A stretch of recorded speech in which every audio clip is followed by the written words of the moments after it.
sa leeg, natulog ng tanghali, pagkagising masakit na. Tapos mga sumunod na araw, hindi niya nakayanin yung sakit, iniiyak niya na. Dinala ko sa ospital, yung emergency ko. Nung emergency, pinalaboratory, doon na naman na dahil nga doon sa leeg na mataas yung sugar niya. Mataas. Tapos, ngayon naman, hindi na siya ganun kasakit. Kaya lang may mga naiwan pa doon sa dito sa hangin. Hindi na. Kaya sabi ko, Dito. Kailan ka ba nadali ng stiff neck? mag-iisang buwan na. Isang buwan na? Okay pa yan. Wala pa yan. Pangkaraniwan pa yan. Lingon ka ron? Kaya alangan pa yung mga lingon. Pigil pa? Oo. Dito ka? Oo. Pigil pa rin. Hindi yung... Pero mamaya, may matitira dyan. Kumbaga, konting-konti na lang. Tapos, 3 to 4 days, habang lumilipas yung mga araw, okay na yan. Akala ko Pagka kasi... Ay, wait lang, sir. Pagka kasi matutulog kayo, sa sopa siya natulog. Sa ganito lang, sa lapag lang. Minsan kasi ang sarap ng panaginip natin, hindi natin maiwasan. Pagising mo, sabi dito ko, hindi ako makano. Siyempre ikaw naman, nakaganyan ka, nakikita ka ng asawa mo, emergency ka, ganun ang unang uisip natin siyempre, sakit yan pero siyempre, kakanain ganyan ng muscle relaxer. Buong ka to, siyempre. Pero that's normal. Yung pagtaas ng sugar natin, maraming magiging epekto sa pamumuhay natin. Pag mataas ang sugar mo, siyempre. Hindi na nga lang. Hindi pa naman siya diabetic talaga. Pero anong gagawin natin para bumaba ang sugar natin? Anong gagawin natin? Regular lang na ehersisyo. Hindi nyo kailangan na maintenance. Walking. Pag pinawisan yung kilikili nyo, singit nyo, damit nyo ng konti, okay na yun. Hindi kailangan pawis na pawis o hingal na hingal. Walking lang. Basta consistent lang. Hindi nyo kailangan na maintenance. Tandaan nyo yan. Tapos, palagi lang kayong magmimerienda ng mga prutas-prutas. Okay? Yan lang. Basta nasunod nyo yan, araw-araw na papawis, consistent. Hayaan nyo maraming labahan. Ang mahalaga, healthy kayo. Yung labahan, pwedeng labahan Pag kayo ay napilay na, hindi kayo makapaglaba kasi pilay kayo. Tsaka ang hirap ng may mga nararamdaman. Tsaka ang sugar, kakambal na yan ng mga hypertension, mga diabetic, papunta yan dyan. Magkakapamilya mga yan. Pero ang sagot pa rin dyan, walking. Walking lang. Okay, relax. Magbilad-bilad kayo sa araw. Kahit papaano. Relax. Tapos, bawas sa soft drinks at kanin. Malakas ba sa soft drinks? Dati. Malakas sa kanin. Oo yan. Mataas ang sugar content yan. Kaya yung kanin niya ngayon, takal-takal na. Pag minsan, hindi na ako makain ng kanin. Baka malakas naman sa tinapay. Ganun din. Ikaw patagilid. Oo, dati malakas. Sige, ikaw patagilid. Malakas sa tinapay, sa kanin.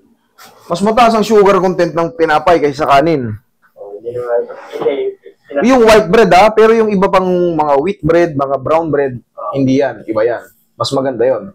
Kaysa sa yung mga buns, tasty. Tignan nyo, ano bang sangkap niyan? Tasty. Yan, malakas sa tasty. Ano yung sangkap niyan?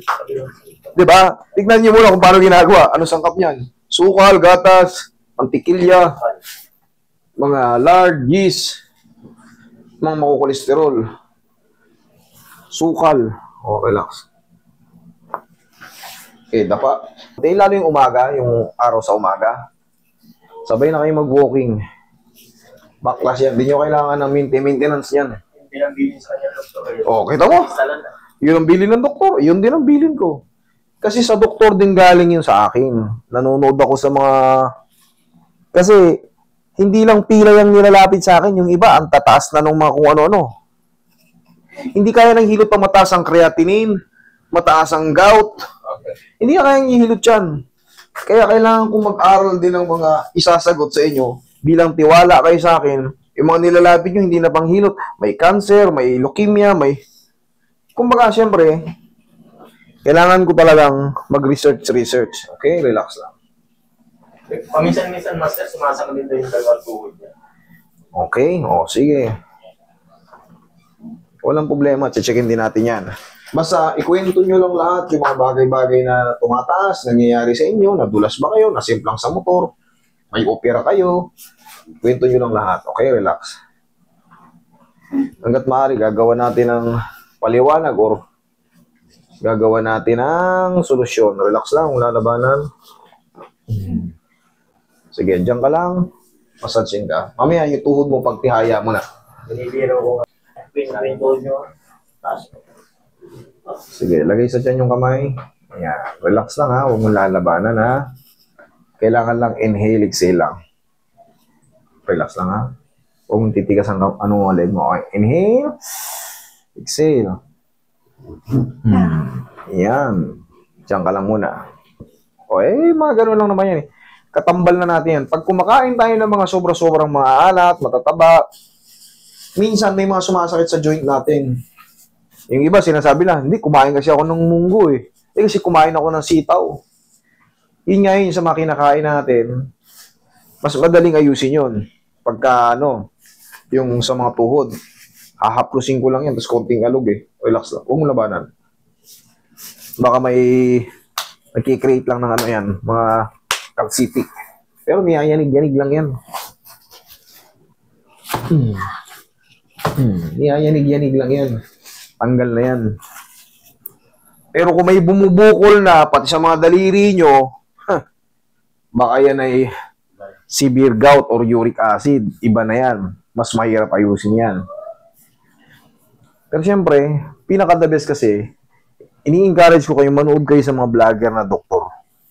Tapos i-type nyo yung kunyari, manonood kayo kay Doc Willie, di ba? Pangkarya si Doc Willie. Doc Willie Ong, o kaya, paano ang remedy sa gout? Lagay nyo sa Doc Willie Ong. Lalabas yung video nyo yung kapaliwanagan sa ganun. So, kayo. Uy, ito pala yung bawal, oh. Ito yung bawal, oh. Bawal ka pala sa ganito. Tapos, ganito pala ang dapat gawin. So, ngayon, may guide na kayo. Ganon din ang ginagawa ko. Magre-research ako ng mga doktor na, o yung mga, kung ano yung mataas na ganon, tapos idudugtong ko yung pangalan ng doktor na, lalabas yung kapaliwanagan niya ron. Sa YouTube, sa Google. Pwede nyo rin i-type yung definition. Ano to? Ano ba ibig sabihin ng ganito? Yan lang naman eh. Very simple. Nasa na lahat eh. Nasa cellphone mo na lang. Load na lang kulang. I-type mo lang. Relax lang ha.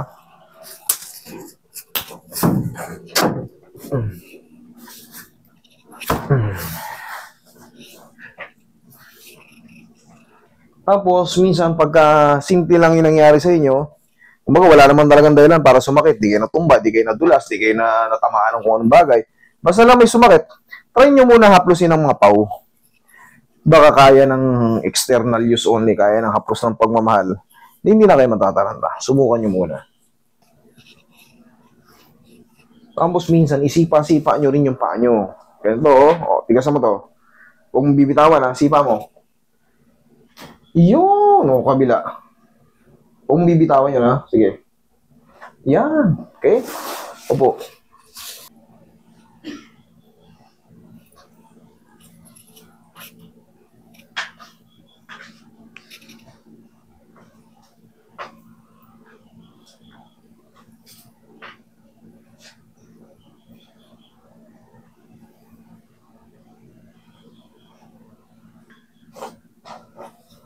Relax lang.